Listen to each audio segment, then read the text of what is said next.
Praise the lord. అనుదినము దేవుని సన్నిధిలో ఆయన కృపావార్త కొరకు ఎదురు చూస్తున్న ఆత్మీయులారా, నేటి వాగ్దానంగా యోవేలు గ్రంథం 2వ అధ్యాయం 19వ వచనం. మీరు తృప్తి నొందునంతగా నేను ధాన్యమును, కొత్త ద్రాక్షారసమును, తైలమును మీకు పంపించేదను.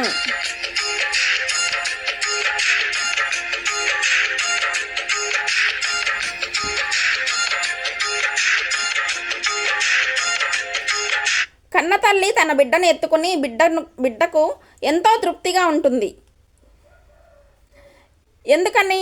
అమ్మ తను కని పెంచింది కాబట్టి. అమ్మ దగ్గర ఉన్నప్పుడు ఆ బిడ్డకు ఎంతో తృప్తిగా, సంతోషంగా ఉంటుంది. ఒకవేళ ఆమె బీదరాలు అయి ఉండొచ్చు, ఆమె దగ్గర ధనఘనతలు ఏమీ లేకపోయినా ఆమె కవిగిట్లో ఉన్నటువంటి చంటి బిడ్డను మీరు తీసుకుని నా దగ్గర ఉండిపో బిడ్డ అంటే ఉంటాడా?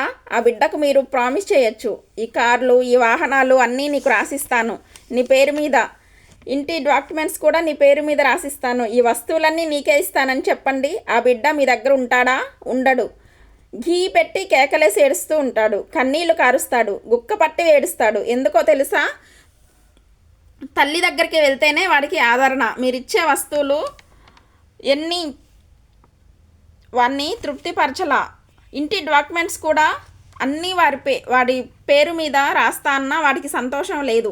గోల్డ్, సిల్వర్ ఏదన్నా వాడి ముందు పెట్టండి, అవన్నీ తొక్కుకుంటూ వెళ్ళిపోతాడు వాళ్ళ అమ్మ దగ్గరికి. ఎక్కడికి? బీదరాలైనా తన తల్లి దగ్గరికి. ఆ తల్లి ఒళ్ళో కూర్చొని ఆనందంగా కన్నీళ్లు తుడుచుకుంటూ సంతోషంగా ఉంటాడు. ఆ తల్లి దగ్గర ఏమీ లేకపోయినా వాడికి తృప్తి. ఎందుకంటే తనను కన్న తల్లి గనుక.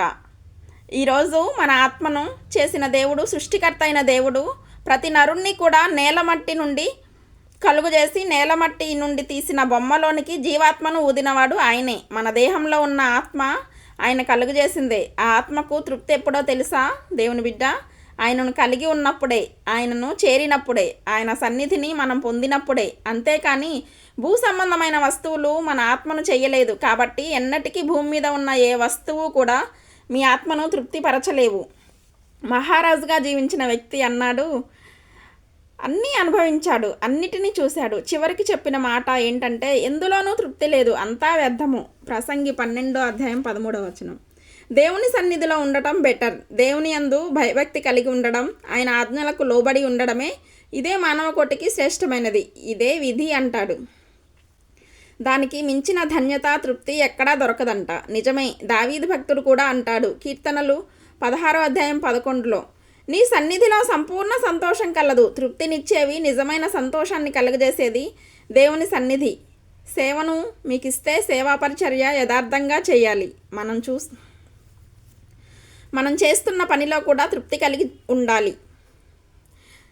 మీ ఆత్మలో తృప్తి, సమాధానం, నెమ్మది అది దేవుని యొద్ద నుండే పొందుకోవాలి. అందుకే అంటున్నాడు ప్రభు, ఈ వాగ్దానం ఎత్తి ప్రార్థించండి. నీవు తృప్తి పొందునంతగా నేను ధాన్యమును, కొత్త ద్రాక్షారసమును, తైలమును నీకు పంపెదను. ఒక వ్యక్తి బాగా ఆకలితో ఉన్నాడు. ఆ వ్యక్తికి తృప్తిని ఎవరు కలుగజేస్తారు? ఆహారం పెట్టినప్పుడు కడుపు నిండా తిని ఇక చాలండి అంటాడు, తృప్తిగా ఉందండి, సరిపోయింది అంటాడు. మనిషి యొక్క ఆకలిని తృప్తిపరిచేది ఆహారం. ఒక వ్యక్తి వ్యాధి రోగాలతో, బలహీనతతో ఉన్నాడనుకోండి, ద్రాక్ష పళ్ళలోంచి తీసిన కొన్ని మెడిసిన్స్ ఉంటాయి.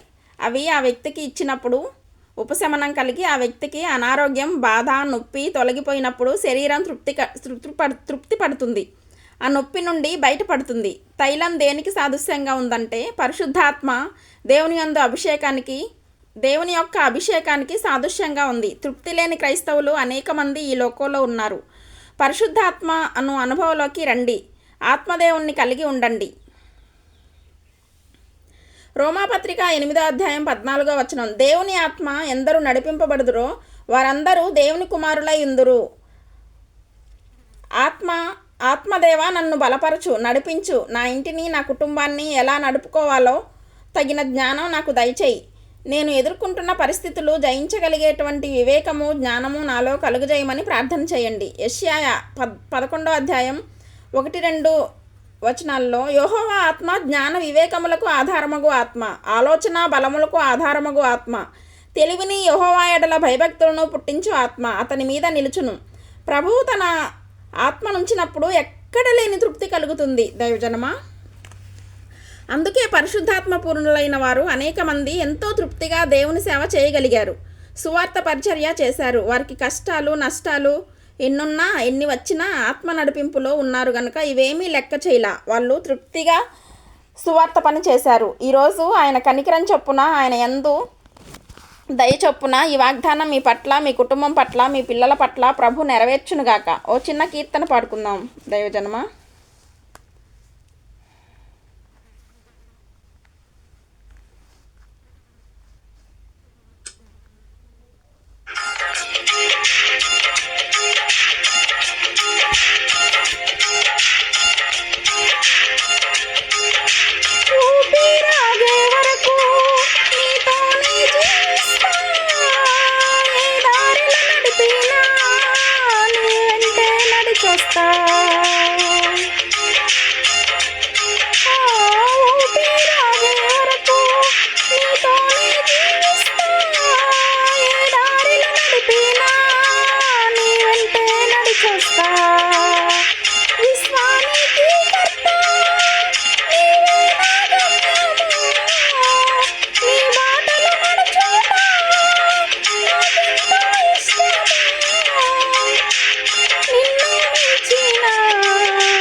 ప్రార్థన చేసుకుందాం దైవజన్మ. కొందరైతే తాగితే ఏదో తృప్తిగా ఉంటుందని వెళ్ళి తాగడం, ఎంత తాగినా తృప్తి రాకపోవడం, లాస్ట్కి త్రాగబోతులుగా మారిపోవడం జరుగుతుంది. చాలామంది ఎక్కడికైనా వెళ్ళి తిరిగితే తృప్తిగా ఉంటుందేమో అని వెళ్తున్నారు. ఎంత తిరిగినా తృప్తి రాక తిరుగుబోతులుగా మారిపోతున్నారు. సో తాగుబోతులుగా, తిరుగుబోతులుగా రకరకాలైనటువంటి అలవాట్లు మనుషులకి వస్తున్నాయి, కానీ తృప్తి మాత్రం రావట్లా. తృప్తిని ఇవ్వగలిగిన వాడు నీ ఆత్మను చేసిన దేవుడే. దేవుణ్ణి మీ హృదయంలోకి పిలవండి.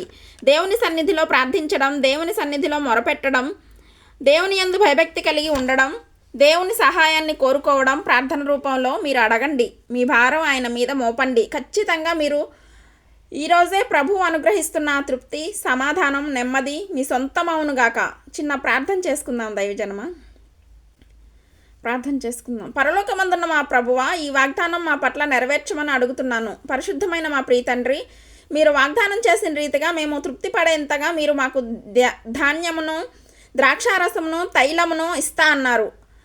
ఆ దేవుని వాక్యం అనేటువంటి ఆహారం అయ్యా, నీవు పొందిన గాయముల చేత మాకు స్వస్థత, మీరు అనుగ్రహిస్తున్న పరిశుద్ధాత్మ అనుభవంతో మేము తృప్తి కలిగి ముందుకు సాగేటువంటి ధైర్యమును, కృపను, కనికరమును, నిరీక్షణను అధికం చేయమని, నీ ప్రజలలో ఎవరైతే తృప్తి లేని బ్రతుకులు బ్రతుకుతున్నారో వారి జీవితాల్లో ఇప్పుడే ఆ తృప్తి కలిగిన అనుభవంలోకి వారిని నడిపించండి. ఆత్మ నింపుదల వారికి దయచేయండి. శోధన బాధల నుండి వారిని తప్పించండి.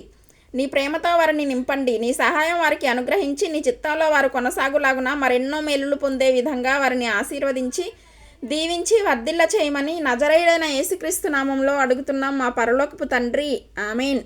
ఆమెన్. God bless you. ప్రభు యేసు యొక్క కృపా సమాధానాలు మీకు తోడై ఉండునుగాక. ఈ వాగ్దానం విని ఊరుకోవద్దు. వాగ్దానం విన్నాక ఆమెన్ చెప్పి ఇతరులందరికీ షేర్ చేయండి, లైక్ చేయండి. అలాగే సబ్స్క్రైబ్ చేయని వారు అందరూ సబ్స్క్రైబ్ చేయండి. ఈ దేవుని మాటలు అనేకులకు చేరవేయండి. దేవుని వాక్యం అనేకులకు అందజేయవారు ధన్యులు అని వ్రాయబడింది. ఆ ధన్యత మీ సొంతం అవ్వాలని మా ప్రార్థన. God bless you. దేవునికి మహిమ కలుగునుగాక.